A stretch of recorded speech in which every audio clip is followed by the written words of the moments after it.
दोस्तों आज मैं आपको लालची व्यापारी और शिव जी की कहानी सुनाऊंगा। दोस्तों कहानी को पूरा सुनना, बहुत रहस्यमयी और मज़ेदार कहानी है। सबसे पहले तो सभी दोस्तों को जय भोलेनाथ। बहुत पुराने समय की बात है, एक गांव था। उस गांव में एक पंडित जी रहते थे।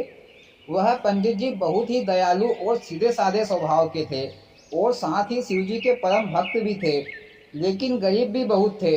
पंडित जी का काम था, वह रोजाना शिव मंदिर जाते, दिन भर शिव जी की सेवा करते और जो भी दान दक्षिणा मिलती उसी से अपना गुजारा करते थे। पर कोई भी दीन दुखी भिखारी उनके घर पर जाते तो पंडित जी उन्हें कुछ ना कुछ जरूर देते, खाली हाथ किसी को नहीं लौटाते थे। उसी गांव में एक व्यापारी रहता था। वह बड़ा ही धनवान था, पर वह हमेशा ही पैसों का बड़ा लोभी था। वह हमेशा सुबह शाम भगवान का नाम नहीं जपता था। मोदी जी भगवान का नाम नहीं जपता था तो फिर क्या जपता था? अरे भैया, वो तो पैसों की माला जपता होगा। धनवान आदमी के पास धन कितना भी हो, पर उसको हमेशा कम ही लगता है। हाँ भैया, सही कह रहे हो। वह दिन भर यही मंत्र जपता था कि हाय धन थोड़ा, हाय धन थोड़ा, बस यही मंत्र जपता रहता था। फिर महाशिवरात्रि का त्योहार आया तो पंडित जी हर दिन की तरह नहा धोकर शिव मंदिर की ओर भोलेनाथ का नाम जपते हुए जा रहे थे। उधर से व्यापारी आ रहा था। जब दोनों पास आए तो व्यापारी ने पंडित जी से कहा कि पंडित जी, तुम रोजाना भगवान भोलेनाथ का नाम लेते हो, उनकी सेवा करते हो, लेकिन मुझे ये बताओ कि तुम्हारे भोलेनाथ ने आज तक तुमको क्या दिया है? जब से मैं देख रहा हूँ तुम गरीब के गरीब ही हो। पंडित जी, एक काम करना, कल से मेरे घर पर आ जाया करना और मेरे व्यापार में मेरा हाथ बचाना।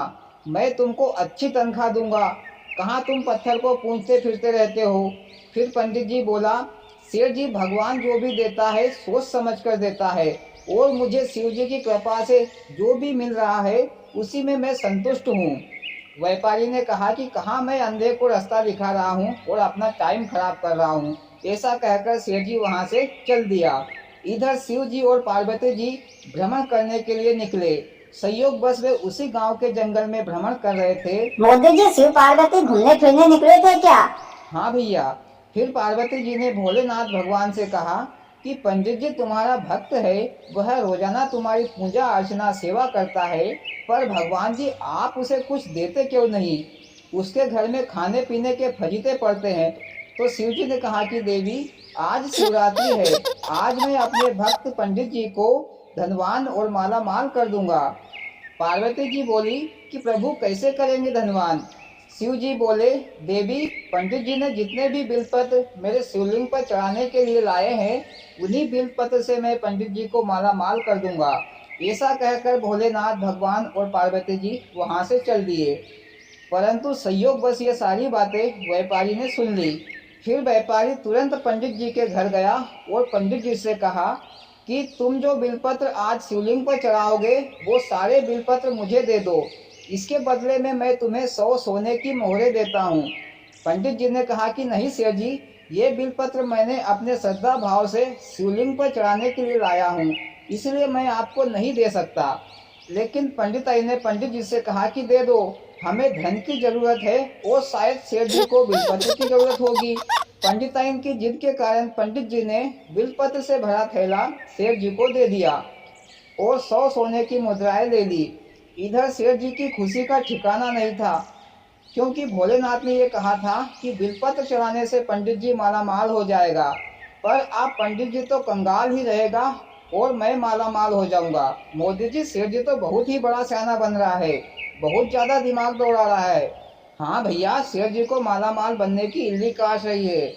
फिर सेठ जी शाम को सारे बिलपत्र लेकर शिव जी के मंदिर में पहुंचा और बिलपत्र से भरा थैला पूरा का पूरा शिवलिंग पर डाल दिया। मोदी जी सेठ जी मालामाल बनने के चक्कर में बिलपत्र हाथों से चढ़ाने के बजाय थैला ही शिवलिंग पर पलटा दिया। मोदी जी माया मिलने के चक्कर में आदमी बावड़ा हो जाता है, समझ सुध नहीं बैठती कि क्या करे और कैसे करे। भैया, माया चीज ही ऐसी होती है। फिर भैया सेठ जी ने बिलपत्र शिवलिंग पर डालकर इंतजार करने लगा कि अब चमत्कार हो, अब चमत्कार हो, अब माया मिले। और नीचे बैठकर वह बिना पलक झपकाए शिवलिंग की ओर देखने लगा। रात के 12 बज गए। फिर भी सेठ जी ने सोचा कि आधी रात के बाद में चमत्कार होगा। ऐसा सोचते सोचते रात के 3 बज गए। लेकिन सेठ जी ये सोचते रहे कि शायद सुबह चमत्कार होगा और मैं मालामाल हो जाऊंगा। जहाँ इतना इंतजार किया है वहाँ थोड़ा और सही। पर भैया दिन होने को आया, कोई चमत्कार नहीं हुआ। इधर सेठ जी का सब्र टूट गया। फिर क्या था, सेठ जी को काटे तो खून नहीं निकले।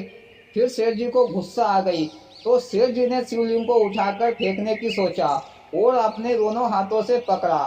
पर भैया शिवलिंग सेठ जी से उठा नहीं, उल्टे सेठ जी के दोनों हाथ शिवलिंग से चिपक गए। इधर भैया सेठ जी फिर घबराने लगा। सेठ जी भोलेनाथ का नाम लेकर क्षमा मांगने लगे तो शिवलिंग में से ये आवाज आई कि सेठ जी तुमको पंडित जी के घर जाकर 2000 स्वर्ण की मुद्राएं दान में देना है।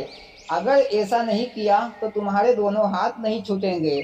सेठ जी ने कहा कि भगवान जी, सबसे पहले मैं पंडित जी को दान देकर ही आऊंगा, बाद में कोई भी काम करूंगा। मोदी जी, सेठ जी तो डर के मारे कांपने लगा। भय बिना प्रीत नहीं होती, लकड़ी के आगे ही माफी नाचती है। हाँ, फिर क्या सेठ जी ने दान दिया? अरे भैया, वो क्या उसका बाप भी देगा। सेठ जी फिर सीधे अपने घर गए और तिजोरी में से 2000 सोने की मोहरें निकाली और पंडित जी के घर जाकर पंडित जी को दान में दे दी। फिर सेठ जी के समझ में ये बात आ गई कि शिव जी ने पंडित जी को मालामाल बनने को कहा था, मेरे को नहीं। सो पंडित जी मालामाल बन गया। मैंने ज़्यादा अकल खर्च की तो उल्टा मेरा भारी नुकसान हो गया। फिर इधर पंडित जी अपने घर में हंसी खुशी रहने लगे और भैया कहानी खत्म। वाह मोदी जी, बहुत ही मज़ेदार और धार्मिक कहानी सुनाई, दिल खुश हो गया। और भाइयों, आपको कैसी लगी मोदी जी की कहानी? अच्छी लगी हो तो प्लीज़ वीडियो को लाइक और चैनल को सब्सक्राइब करें। भोलेनाथ सबके साथ।